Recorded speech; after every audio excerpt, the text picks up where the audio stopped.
வணக்கம் நண்பர்களே, கார்த்தி ரேவதி சீரியல் சும்மா பரபரப்பா போயிட்டு இருக்குன்னே சொல்லலாங்க. ஒரு அதிரடியான கதைக்களத்துல பார்த்தோம்னா, காளியம்மாவின் திட்டப்படி போலி பத்திரத்தை ரெடி பண்ணி அந்த சொத்தெல்லாம் மேஜிக் பெண்ணை வச்சு எழுதி நம்ம சாமுண்டேஸ்வரி கையெழுத்து போட பயன்படுத்தின அந்த 2 நபர்கள் அவங்க வச்சிருந்த போலி கம்பெனியையும் நம்ம ராஜா தெரிஞ்சுக்கிறாங்கங்க. அதோட அந்த பத்திர ஆபீஸோட போய் விசாரிக்காங்க. இங்க யாராவது பத்திரம் போட்டாங்களா அப்படின்னு விசாரிக்க நேரம் இவங்க 2 பேர்த்தோட பேரும் அந்த ஃபோன் நம்பரும் கிடைச்சிருது. அவங்கள வசமா சிக்க வச்சு வெளுத்தெடுத்து நிரூபிச்சுறாங்க நம்ம ராஜா. இவங்க செய்த தில்லாலங்கடியில நம்ம அத்தையோட வீடு இப்போ பறிப்போற நிலைமையில இருக்கு. அதுவும் சிவதாண்டி கிட்ட காளியம்மா சிவதாண்டி இவங்க பேர்ல தான் இவங்க பண்ணியிருக்காங்க அப்படின்னு அதிகாரிகளை கூட்டு நிரூபிக்கிறாங்க. அதோட நம்ம சாமுண்டேஸ்வரி வெளுத்தெடுக்க ஆரம்பிச்சுட்டாங்க நம்ம சிவதாண்டியையும் காளியம்மாவையும். அதை பற்றி தான் நம்ம இந்த வீடியோக்குள்ளே பார்க்க போகிறோம். அதுக்கு முன்னாடி சேனலுக்கு லைக் அண்ட் சப்ஸ்கிரைப் பண்ணுங்கள் ஃப்ரெண்ட்ஸ். பக்கத்தில் இருக்க பெல் ஐக்கானையும் கிளிக் பண்ணுங்கள். அப்போ தான் நான் போடுற ஒவ்வொரு வீடியோவும் நோட்டிஃபிகேஷனாக உங்களுக்கு கிடைக்கும். வாங்க ஃப்ரெண்ட்ஸ், வீடியோக்குள்ளே போகலாம். ஃபஸ்ட்டு எடுத்த உடனே பெரிய பரபரப்பு கட்டம் தான். நம்ம சாமுண்டேஸ்வரியோட வீட்டையே சிவனாண்டியும் காளியம்மாவும் ஒரு பெரிய தந்திர சூழ்ச்சியை பயன்படுத்தி எழுதி வாங்கிடலாம் அப்படின்னு நினைக்கதான் அந்த மேஜிக் பேனா திட்டத்தை கொண்டு அவங்க நம்ம சாமுண்டேஸ்வரி கையெழுத்து போட்டது மட்டும் இருக்கு. மற்றபடி அந்த இடம் ஸ்கூல் பக்கத்துல இருக்க அந்த பெண்களுக்காக கொடுக்கப்பட்ட அந்த இடத்தோட நம்ம டீட்டெயில் எல்லாம் சாமுண்டேஸ்வரியே அந்த பத்திரத்துல இருந்தது எல்லாம் மேஜிக் பெண்ணை வச்சு எழுதியிருக்காங்க. அதனால 1 ஹவர்ல எல்லாம் அழிஞ்சு போயிருது. நம்ம சிவனாண்டியும் நம்ம காளியம்மாவுக்கும் பயங்கர சந்தோஷம். மகனே பாத்தியா, எல்லா டீட்டெயிலையும் நம்ம திட்டப்படி அழிஞ்சு போச்சு. இப்போ நம்மப்படி இஷ்டப்படி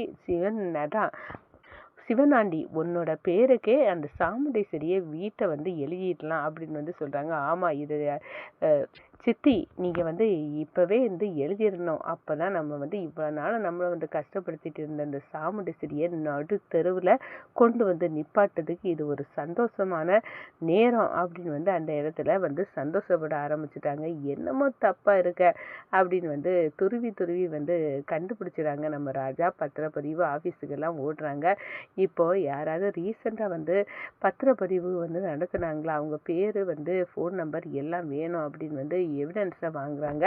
அதோட அவங்களுக்கு கால் பண்ணி, இந்த பாருங்க நீங்கள் பண்ணின பத்திரத்தில் ஒரு பிழை இருக்குது, வாங்க பார்க்கணும் உங்களை அப்படின்னு அந்த இடத்துக்கு வர வச்சு, என்னடா எங்கள் அத்தைக்கிட்ட நாங்கள் எல்லாம் இல்லாத நேரம் பார்த்து நீங்கள் இந்த சொத்தை எழுதி வாங்கியிருக்கீங்க, இதெல்லாம் எப்படி அப்படின்னு கேட்டு வெளுத்தெடுக்க நேரம், ஐயையோ சார் நாங்கள் பணத்துக்காக செய்துட்டோம், இதெல்லாம் அந்த காளியம்மா சிவனாண்டி தான் இப்படி எல்லாம் பண்ண சொன்னாங்க. அப்போது நான் சொல்லக்கூடிய இடத்துல இதை நீங்கள் சொல்லணும், இல்லாட்டினா உங்களை உண்டு இல்லைன்னு பண்ணிடுவேன்னு நம்ம ராஜாவும் மயில் வாகனமும் சேர்ந்து அடித்து வெளுத்து இழுத்துட்டு வராங்க அவங்கள.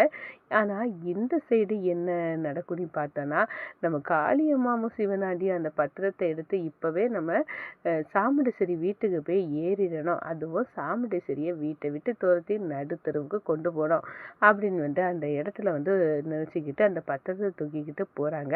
அங்கே போய் கலாட்டா பண்ண ஆரம்பிச்சிட்டாங்க. ஏய் சாமுண்டேஸ்வரி, இப்போ இந்த வீடு என்னோட பேரில் தான் இருக்குது, வீட்டை விட்டு வெளியே போடி அப்படின்னு சிவனாண்டி சொல்கிறாங்க. என்னடா உனக்கு குளிர் விட்டு போச்சா, எதுக்காக என் வீட்டில் உன் புத்திக்கு கெட்டது மாதிரி இப்படி பேசிகிட்டு இருக்க, இது என்னோட வீடு அப்படின்னு நம்ம சாமுண்டேஸ்வரி சொல்கிறாங்க. இந்த பத்திரத்தை படித்து பாடுறது அப்படின்னு அந்த இடத்துல காட்டுறாங்க. நம்ம சாமுண்டேஸ்வரியும் படித்து பார்க்குறாங்க. என்ன என் கையெழுத்து எப்படி இதில் இப்படி இப்போது 2 பேர் பெண்களுக்காக நீ தானே பெண்கள் முன்னேற்றம் அப்படி இப்படின்னு கதையை அளந்து நம்மகிட்ட இருந்து அதுக்கான இடத்த வாங்கிட்டு போனாங்க. ஆனால் நான் இந்த வீட்டை எழுதி கொடுக்கலையே, இந்த பத்திரத்தில் இதெல்லாம் எப்படி வந்துச்சு அப்படின்னு ஷாக்கிங்காக பார்க்குறாங்க. என்னக்கா என்னதாவது நடந்து போச்சா அப்படின்னு ஒரு வித சந்தோஷத்தில் நம்ம சாமுண்டேஸ்வரி கிட்ட சந்திரா கேட்குறாங்க.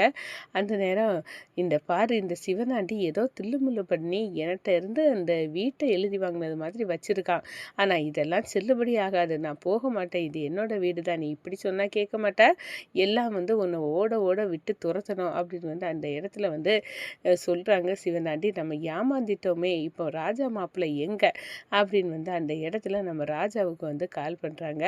அத்தை தான் கால் பண்றாங்க. எதுக்கா இருக்கோம் அப்படின்னு வந்து நிச்சயமா சிவனாண்டி காளியம்மா வந்து வீட்டை விட்டு நம்ம சாமுண்டேஸ்வரி அத்தைய துரத்த போறாங்க. அதுக்காக தான் கால் பண்றாங்க. ஆனா அதுக்குள்ள இவனுங்கள பிடிச்சு அந்த அதிகாரிகள்ட்ட கொண்டு போய் நிப்பாட்டி இதை தவிடுபொடி ஆக்கணும் அப்படின்னு வந்து நம்ம ராஜாவும் புத்திசாலித்தனமா வந்து அந்த அதிகாரிகள் எல்லாம் வர வச்சு இவங்க 2 பேர்த்திட்ட இருந்து வாக்குமூலம் வாங்கி நாங்கள் வந்து போலியாக தான் வந்து அதை செய்து மேஜிக் பெண்ணை வச்சு இவங்க எழுதி இப்படியெல்லாம் பண்ணிட்டாங்க அப்படின்னு வந்து உண்மையை போட்டு உடைக்கிறாங்க. அதோட அந்த அதிகாரிக இப்படி வந்து ஒரு தந்திரத்தை யூஸ் பண்ண நம்ம சிவனாண்டியையும் நம்ம காளியம்மாவையும் வந்து கைது பண்ணிக்கிட்டு போகிறாங்கங்க.